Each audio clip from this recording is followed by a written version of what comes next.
राहुल गांधी ने आरएसएस के गढ़ नागपुर में मंच पर खड़े होकर बीजेपी की पोल खोलकर रख दी है। उन्होंने बताया है कि भारतीय जनता पार्टी के एक सांसद उनसे मिलने आए थे, मिलकर पार्टी की जो असलियत है वो सब कुछ बयां की है। पार्टी में नेताओं, कार्यकर्ताओं, सांसदों का कितना सम्मान होता है, ये भी उन सांसद महोदय ने राहुल गांधी को बताया है।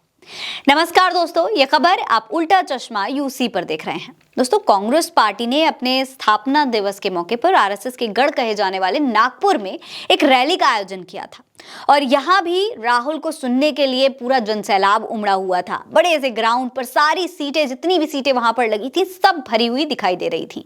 आप इन तस्वीरों में देख सकते हैं कि किस तरीके से जनता यहां पर राहुल को देखने के लिए, उन्हें सुनने के लिए मौजूद है, वो भी आरएसएस का गढ़ कहे जाने वाले नागपुर में। दोस्तों, नागपुर में राष्ट्रीय स्वयंसेवक संघ आरएसएस का मुख्यालय भी है और यहीं से कांग्रेस पार्टी 2024 के चुनावों के लिए इस रैली में चुनावी अभियान को लॉन्च कर रही है। इसकी थीम है तैयार हम रखी गई है। कांग्रेस हमेशा से ही कहती आई है कि वो अपनी विचारधारा पर चलने वाली पार्टी है और वो बीजेपी और आरएसएस की विचारधारा के साथ चल रही जो लड़ाई है उसे लड़ती रही है।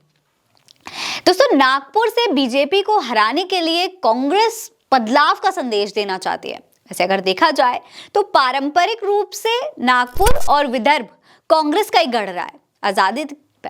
आजादी के पहले से ही नागपुर और कांग्रेस का गहरा रिश्ता भी रहा है। 1920 की अगर हम बात करें तो उस दौरान कांग्रेस का अधिवेशन नागपुर में हुआ था। इसके बाद 1925 में राष्ट्रीय स्वयंसेवक संघ की स्थापना नागपुर से हुई थी। यही वजह है कि कांग्रेस ने इस काम के लिए नागपुर को ही चुना। इस रैली में बोलते हुए राहुल गांधी ने बीजेपी और मोदी सरकार पर खूब हमला बोला। रैली में उन्होंने कहा कि देश में इस समय दो विचारधाराओं की लड़ाई चल रही है। सियासत और सत्ता के लिए लड़ाई के साथ साथ विचारधारा की भी एक लड़ाई है।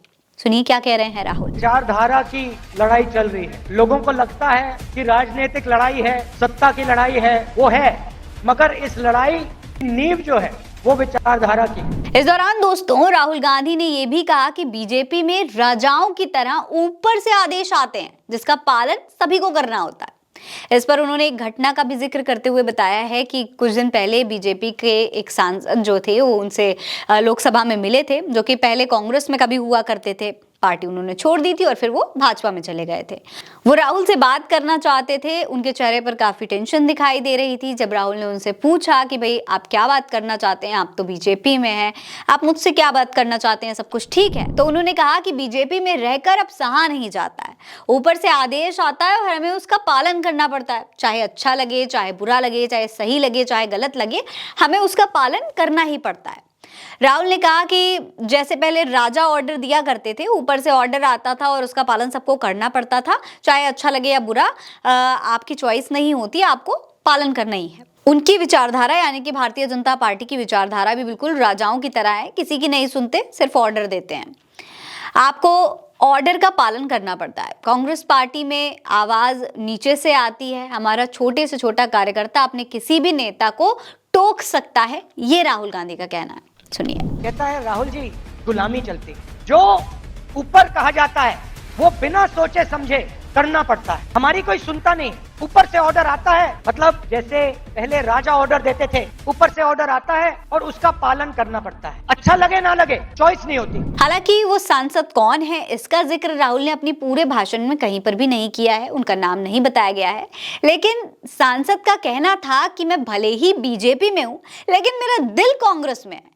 यानी कि इस बात से राहुल गांधी ने ये संदेश तो दे दिया है, ये संदेश देने में कामयाब हुए हैं कि भारतीय जनता पार्टी के खुद के नेता उनकी विचारधारा से खुश नहीं है। ऐसे में जनता कैसे खुश हो सकती है? इसीलिए नागपुर से ही विचारधाराओं की ये लड़ाई शुरू की जा रही है। इस खबर में इतना ही। ये खबर आप उल्टा चश्मा यूसी पर देख रहे हैं। मेरा नाम है फरीन अंसारी। आप स्वस्थ रहें, मस्त रहें, बस यही है दुआ हमारी। चलते हैं, मिलते हैं अगली वीडियो में। नमस्कार।